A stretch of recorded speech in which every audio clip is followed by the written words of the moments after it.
สบายดีเนาะมึงเฮ็ดอบไก่หรือว่าไก่ใต้น้ำอะไรเนาะไก่ซื้อแต่ตลาดมาล้างน้ำแล้วมีทั้งมดตูดมีไก่น้ำตับน้ำไข่น้ำเครื่องในก็มีว่าล้างน้ำแล้วเครื่องเขาก็เตรียมไว้เรียบร้อยนี่ไข่อยู่นี่ไข่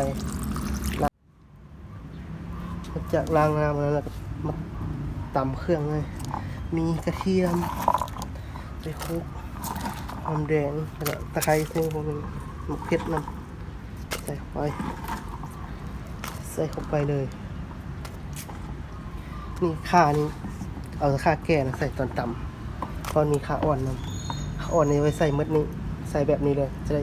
กินได้เลยโอเคตำ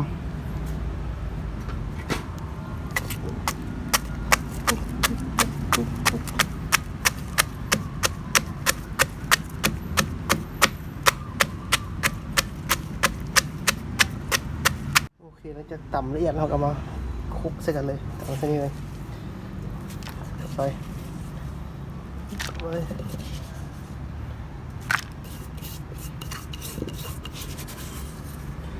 ไปมีใบกูดใช่ไหมว่าคนให้เข้ากันเลย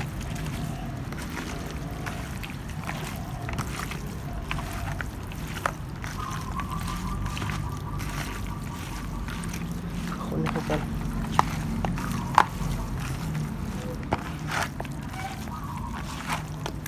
แล้วมาปรุงให้มันติดเกลือลงไปนิดนึงเกลือเข้าไปโอ้โหไปเลย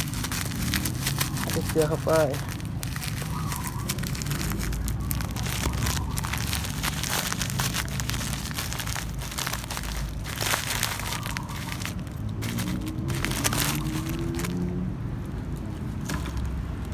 ใส่เกลือแล้วก็ใส่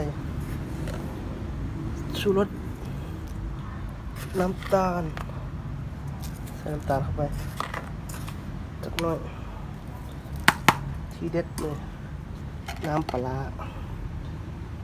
น้ำปลาแดกเขาใส่เข้าไปโอเคเอาเดี๋ยวนี้คนเข้ากันคนให้มันเข้ากัน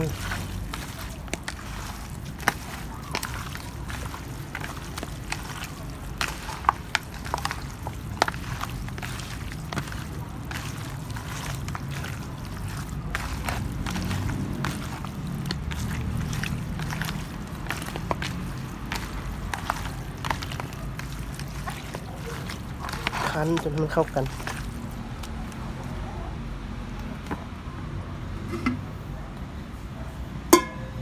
ใส่หม้อไว้นี่ใส่แล้วกัน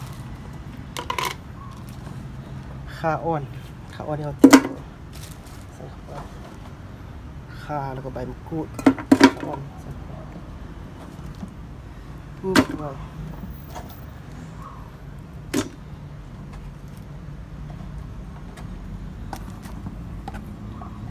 ข่าใบมะกรูดใส่เข้าไป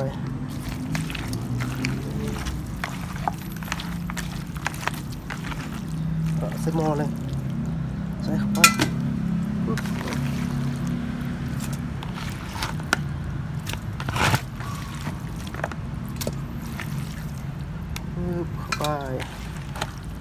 เข้าไปเดี๋ยวมานี่แหละ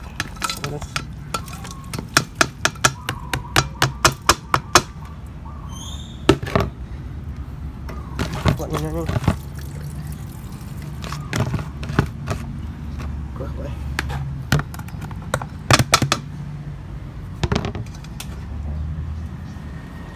นี่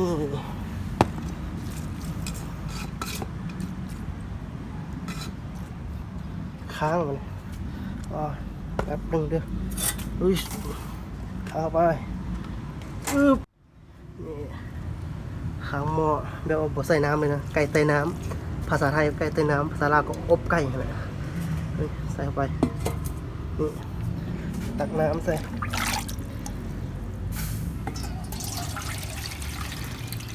ใ ทาเบิ่งถ้าน้ำนี้อุ่นแล้วเขาก็เปลี่ยนน้ำเอาน้ำใหม่ใส่โอเคทาแป๊บนี่ผ่านไปประมาณ10 นาทีแล้วเอามือจุ่มน้ำเบิ่งมันร้อนเอาก็เปลี่ยนร้อนแล้วก็ตักออก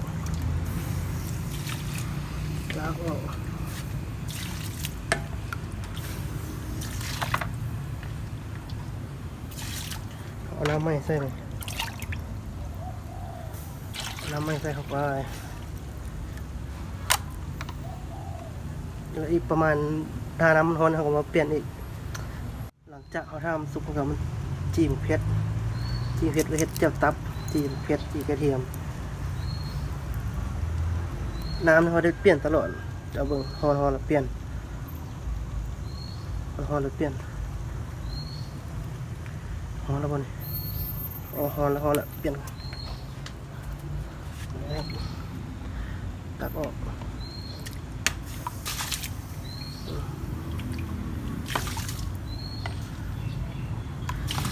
บ่ต้องย่านไฟไหม้หม้อเนาะมันบ่มีน้ำมันก็บ่ไหม้หลักการเดียวกับต้มเหล้าอันนี้นะใครเคยเห็นต้มเหล้าเนี่ยหลักการเดียวกันพอมันฮ้อนอายมันฮ้อนอยู่ข้างในนี่มันขึ้นมากระทบน้ำเดือดนี่มันก็เป็นหยดน้ำลงไปบ่ไหม้แน่นอนผ่านไปโดนแล้วเนาะวันนี้เราก็จะมาเปิดเบิ่งเปิดก็วิธีเปิดก็ตักน้ำออก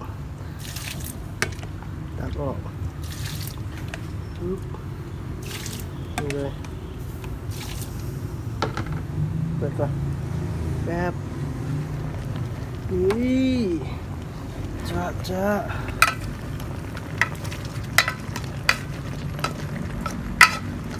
นี่เบิ่ง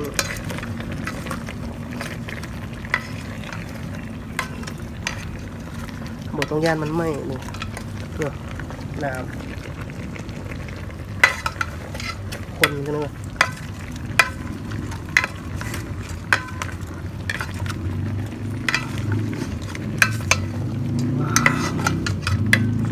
หอมตัวค่ะโอ้หอมขับหอมเนี่ยโอเคบิดคือเก้ากันแบบนี้หอนมือว่าหอนใส่ลงไป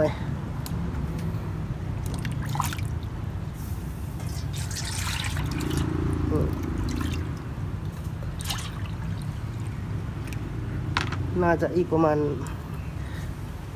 30 นาทีโอเคสุกแล้ว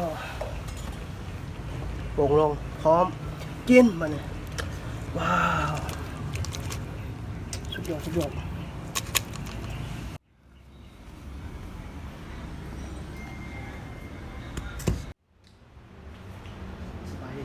บายดีจัด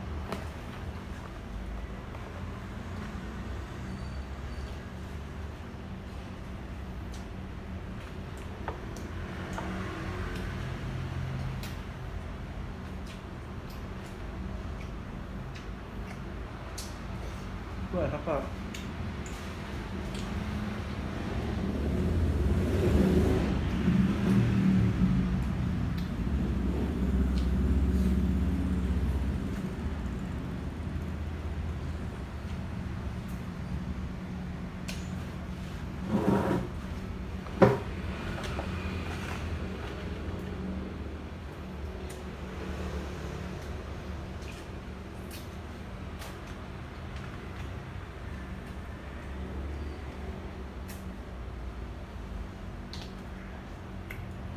เจียว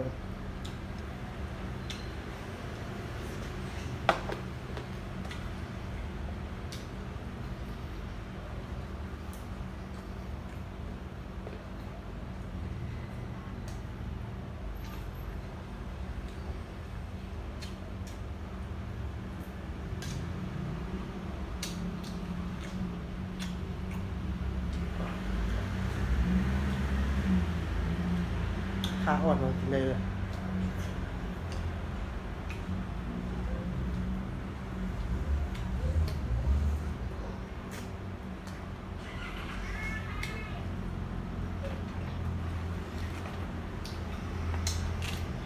อบไก่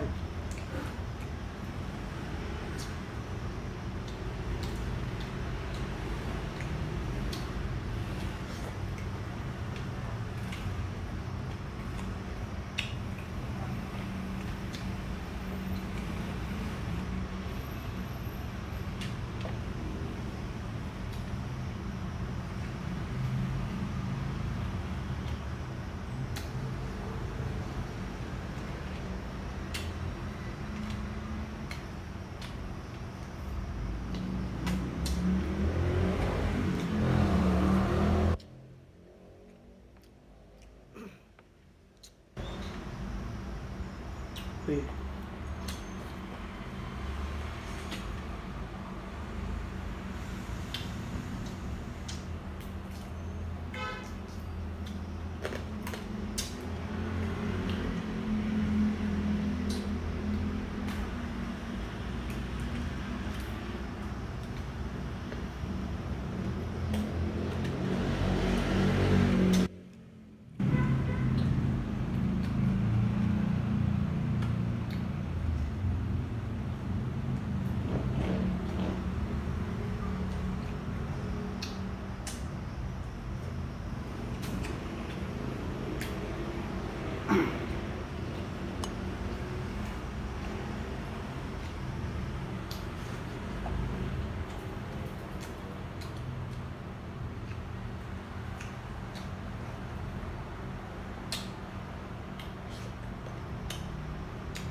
โอเค